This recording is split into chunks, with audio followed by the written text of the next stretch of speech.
नमस्कार मित्रांनो, मी धीरज अंकुशकर तुमचं नवीन एका व्हिडिओमध्ये खूप खूप स्वागत करतो। तर शेवटच्या व्हिडिओमध्ये मित्रांनो आपण पाहिलं होतं की HSRP नंबर प्लेटसाठी कशा पद्धतीने जी काही प्रोसेस आहे ती केली जाते।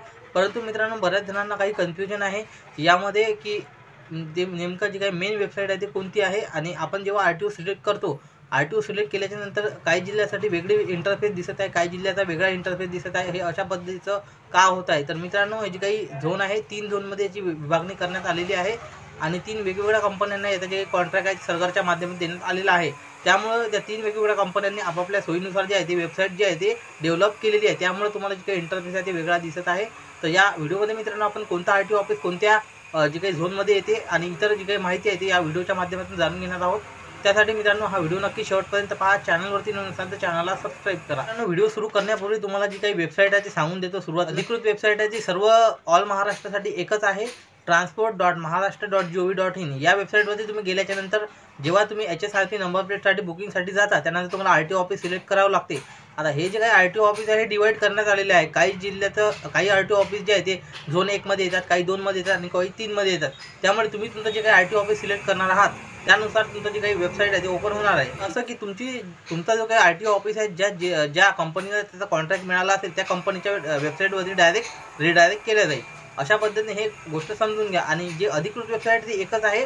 त्यानंतर ते कंपन्यांच्या वेबसाईट आहेत त्यामुळे ज्या कंपनीला कॉन्ट्रॅक्ट मिळाला आहे तुमच्या आरटीओ ऑफिसचा त्या कंपनीच्या वेबसाईटवर तुम्ही ऑटोमॅटिक रिडायरेक्ट व्हाल। तर मित्रांनो अधिकृत जी काही वेबसाईट आहे ती एकच आहे। यामध्ये जी काही वेबसाईट आहे ती सांगतो, transport.maharashtra.gov.in ही एकमेव वेबसाईट आहे। यात अधिकृत वेबसाईटवरून तुम्हाला जी काही प्रोसेस आहे ते करायची आहे। यावरती तुम्ही क्लिक केल्यानंतर HSRP साठी जेव्हा तुम्ही क्लिक कराल त्यानंतर तुम्हाला जे आहे ते तुमचं आरटीओ ऑफिस सिलेक्ट करावं लागते।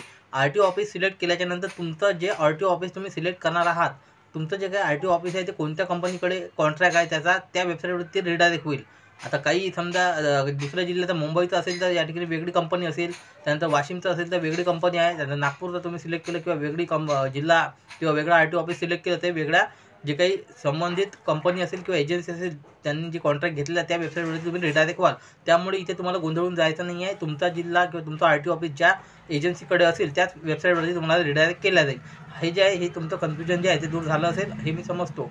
तर आता महत्त्वाचं म्हणजे बऱ्याच जणांच्या मनामध्ये प्रश्न येतात की आमचं जी काही गाडीची पासिंग आहे ते वेगळ्या आरटीओ ऑफिसमधून झालेली आहे, आम्ही राहायला दुसरीकडे आहे, तर आम्ही जी काही ऑर्डर करू शकतो का? तर हो मित्रांनो तुम्ही नक्की करू शकता। असा काहीही प्रॉब्लेम नाही। कोणी कुठेही राहायला असू द्या आणि तुम्ही कोणत्याही जिल्ह्यातून तुमची गाडी पासिंग असू द्या, तुम्ही ऑर्डर जे आहे ते हे करू शकता। तर आता महत्त्वाचं म्हणजे मित्रांनो जे काही 2019च्या नंतरच्या गाडी पासिंग झालेल्या आहेत त्यांना तर ऑटोमॅटिक तिकडून गाडीसोबतच जी काही नंबर प्लेट आहे ती आलेली आहे आणि जे 19च्या अगोदरच्या आहेत त्यांना या ठिकाणी जे आहे ते त्यांना मॅन्युअली नंबर प्लेट त्यांनी लावून घेतलेले आहेत त्यांना, किंवा ज्यांच्याकडे आतापर्यंत जे काही HSRP नंबर प्लेट जे आहे ते नव्हती त्यांना सर्वांना बंधनकारक जे आहे ते करण्यात आलेलं आहे। 2 व्हीलर 3 व्हीलर 4 व्हीलर सर्वांसाठी हे या ठिकाणी तुम्हाला आवश्यक राहणार आहे, हे गोष्ट लक्षात ठेवा। नंबर प्लेट जी काही सरकारने अधिकृत या ठिकाणी जे काही एजन्सी असेल किंवा जे काही अधिकृत या ठिकाणी सेंटर उपलब्ध करून दिलेले आहेत त्या सेंटरवरती जाऊन तुम्हाला ही नंबर प्लेट बसवायची आहे, हे सुद्धा तुम्हाला काळजी घ्यायची आहे।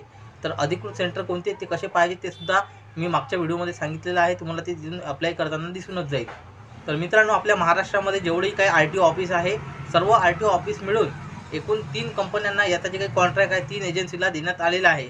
तर यामध्ये झोन 1 आहे, झोन 2 आहे आणि झोन 3 आहे। अशा पद्धतीने मित्रांनो 3 झोनमध्ये हे जे काही आपलं पूर्ण महाराष्ट्र डिवाइड करण्यात आलेलं आहे। मित्रांनो झोन 1 ज्याला आपण झोन 1 जे आहे ते या झोनमध्ये कोणकोणते आरटीओ ऑफिस येणार आहेत आणि यासाठी कोणती कंपनी जी आहे ती नियुक्त करण्यात आलेली आहे ती सांगतो।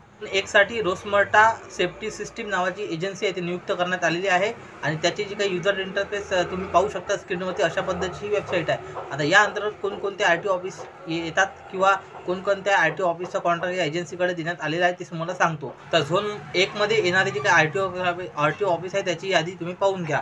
MH47 बोरीवली, MH4 ठाणे, त्यानंतर MH46 Panvel, MH09 Kolhapur, MH12 Pune आणि MH26 नांदेड, त्यानंतर MH27 Amravati, MH37 Washim, MH29 Yavatmal, MH49 Nagpur पूर्व, MH31 नागपूर उत्तर आणि MH51 इचलकरंजी एवढे जे काही आरटीओ ऑफिस आहे याचा समावेश झोन 1 मध्ये करण्यात आलेला आहे।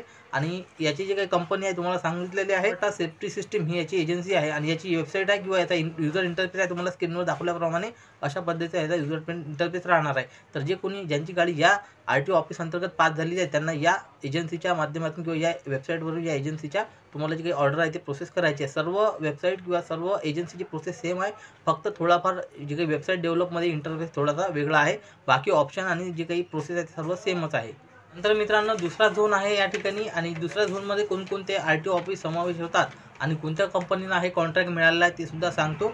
तर या ठिकाणी दुसरी जी काही कंपनी आहे मित्रांनो ते रिअल मॅझॉन इंडिया झोन 2 आहे ते रिअल मॅझॉन इंडिया या कंपनीला याचा जी काही एजन्सीला कॉन्ट्रॅक्ट मिळालेला आहे आणि यामध्ये समावेश असणारे RTO ऑफिस खालीलप्रमाणे मध्ये आहे ते MS01 मुंबई मध्य, MS03 मुंबई पूर्व, MS08 रत्नागिरी, MS05 कल्याण, त्यानंतर MS06 पेन रायगड, त्यानंतर MS41 मालेगाव, त्यानंतर 39 या ठिकाणी नंदुरबार, 11 सातारा, त्यानंतर MH53 फलटण, त्यानंतर 14 पिंपरी चिंचवड, त्यानंतर 13 सोलापूर, 20 संभाजीनगर, 32 वर्धा, 40 नागपूर ग्रामीण, त्यानंतर 35 गोंदिया।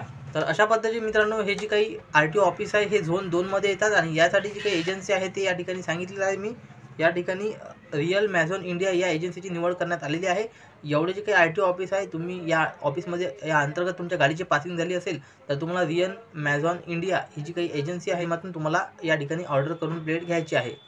अशा पद्धतीने मित्रांनो हे झोन 2 संदर्भात होतं। झोन 3 साठी FTA HSRP सोल्युशन या कंपनीची एजन्सीची निवड करण्यात आलेली आहे आणि या अंतर्गत येणारे RTO ऑफिस खालीलप्रमाणे यामध्ये 02 मुंबई वेस्ट, 43 वसई न्यू मुंबई, त्यानंतर 07 सिंधुदुर्ग कुडाळ, 16 अहमदनगर, त्यानंतर 15 नाशिक, त्यानंतर MH17 श्रीरामपूर, MH18 धुळे, 19 जळगाव, त्यानंतर 54 भाळगाव, त्यानंतर MH52 चाळीसगाव, MH10 सांगली, त्यानंतर 50 कराड, 45 अकलूज, त्यानंतर 42 बारामती, 23 बीड, 21 जालना, 44 अंबेजोगाई, 24 लातूर, तर MH55 उदगीर, 25 धाराशिव, 22 परभणी, 38 हिंगोली, त्यानंतर 30 अकोला, 28 बुलढाणा, 56 खामगाव, त्यानंतर 36 भंडारा आणि 34 चंद्रपूर।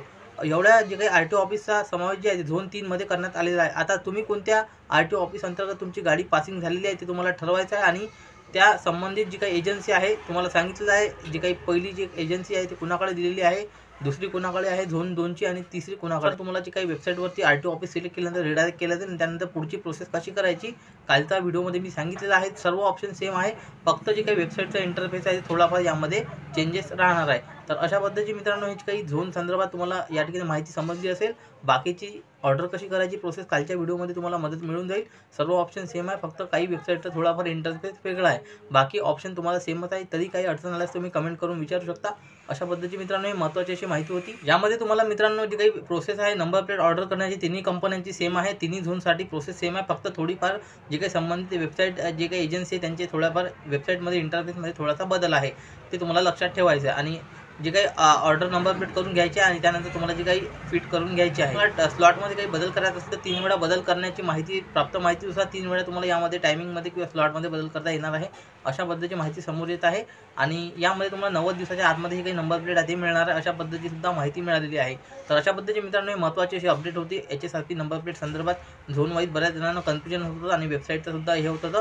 तर या व्हिडिओमध्ये मित्रांनो आपण कोणत्या RTO ऑफिस कोणत्या झोनमध्ये येते आणि कोणत्या झोनचा कॉन्ट्रॅक्ट जे आहे ते कोणत्या कंपनीला मिळालेला आहे याबद्दलची संपूर्ण माहिती जाणून घेण्याचा प्रयत्न केलेला आहे या व्हिडिओच्या माध्यमातून। ही माहिती किंवा हा व्हिडिओ जर महत्त्वपूर्ण वाटल्यास आपल्या इतर मित्रांना शेअर करा। काही अडचण असेल तर कमेंट करून अवश्य विचारा। संपूर्ण व्हिडिओ पाहिल्याबद्दल धन्यवाद। जय हिंद, जय महाराष्ट्र। पुन्हा भेटू अशाच महत्त्वपूर्ण व्हिडिओमध्ये। धन्यवाद।